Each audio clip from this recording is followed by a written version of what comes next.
दोस्तों, हमारा साल पहले ही खत्म हो रहा है और सिर्फ 1 महीना और चंद दिन बाकी रह गए हैं। अगला साल आपके लिए मौके का साल होगा। इमसाल 23:7 में लिखा है, क्योंकि जैसे उसके दिल में अंदेशे है वो वैसा ही है। जब आप खुदा के कलाम को देखते हैं और तसव्वुर करते हैं कि खुदा ने क्या कहा, तो आप इस पर गौर करते हैं। खुदा दिखाएगा कि वो क्या है। वो तुझसे कहता है खा और पी, लेकिन उसका दिल तेरी तरफ नहीं। क्या आपने ये महसूस किया? फिर चले।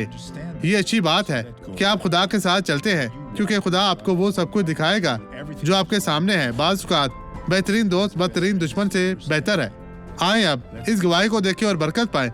खुदावंद आपको बरकत दे। मेरे लिए चलना मुश्किल था। आप अकेले नहीं चल सकते थे, तो आप किसके साथ आए हैं? के साथ। यहाँ है माँ, यहाँ है, इधर है, इधर है।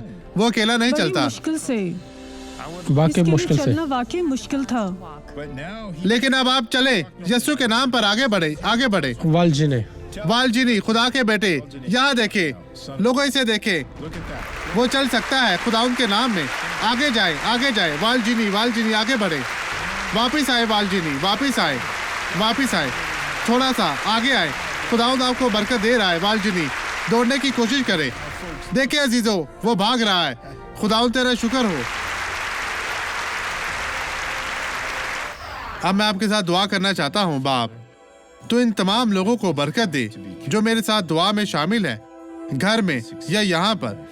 हर तरह की गलत फहमी इनके दिलों से निकाल दे। इन तमाम लोगों को बरकत दे। बाप, मैं तेरी शुक्रगुजारी करता हूँ कि तू हमारी दुआओं को हमेशा सुनता और कबूल करता है। इनके साथ हो। अपने नाम की इज्जत और जलाल की खातिर इन्हें बरकत दे।